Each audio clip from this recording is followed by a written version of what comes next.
मुख्यमंत्री माझी लाडकी बहीण आता नवीन नियम आणि नवीन अटीनुसार. नमस्कार, मराठी ट्रेलरमध्ये आपलं सहर्ष स्वागत. 5 ते 19 ऑगस्टला पहिला हप्ता जमा होणार. मुख्यमंत्री माझी लाडकी बहीण योजना अधिकाधिक सुलभ व सहज होण्यासाठी शासन स्तरावर प्रयत्न सुरू आहेत. त्यानुसार राज्य सरकारने कागदपत्रांमध्ये शिथिलता आणली आहे. आता ग्रामस्तरीय समितीमार्फत प्रत्येक शनिवारी लाभार्थी महिलांची यादीचे वाचन करण्यात येईल.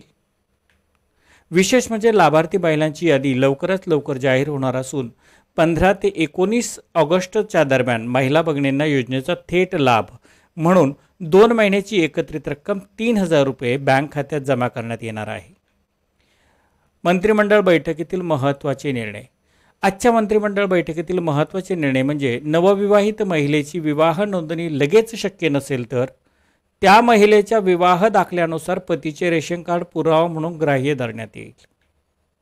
तर ग्रामस्तरीय समितीमार्फत प्रत्येक शनिवारी लाभार्थी महिलांची यादी वाचन करून दाखवून त्यात काही बदल असेल तर ते करून दिले जातील. सरकारची महत्त्वाकांक्षी योजना.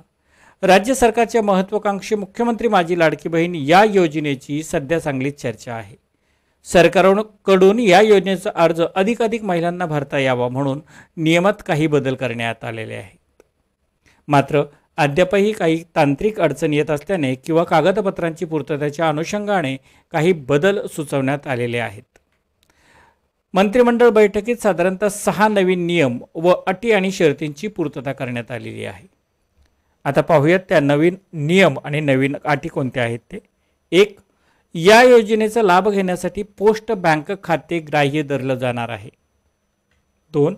एखाद्या महिलेचा परराज्यामध्ये जन्म झाला असेल आणि तिने महाराष्ट्रात अधिवास असलेल्या पुरुषासोबत विवाह केला तर त्याही महिलेला पतीच्या कागदपत्रांवरती योजनेचा लाभ मिळणार आहे. 3.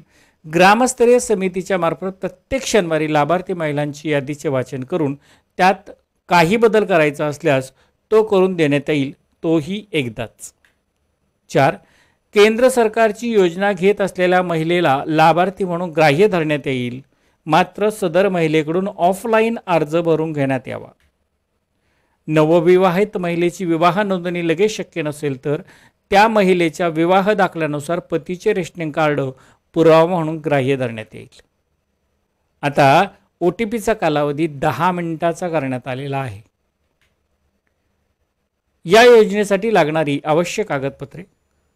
लाभार्थी महिलेचे आधार कार्ड, महाराष्ट्र राज्याचे अधिवास प्रमाणपत्र, महाराष्ट्र राज्यातील जन्मदाखला, सक्षम प्राधिकारी यांनी दिलेला 2.5 लाखाच्या आतील कुटुंब प्रमुखाचा उत्पन्नाचा दाखला, लाभार्थी महिलेचे बँक खाते, पासबुकच्या पहिल्या पानांची झेरॉक्स आणि प्रत, पासपोर्ट आकाराचा फोटो, रेशन कार्ड, हमीपत्र, मी दिलेली सर्व माहिती खरी आहे या स्वरूपातील.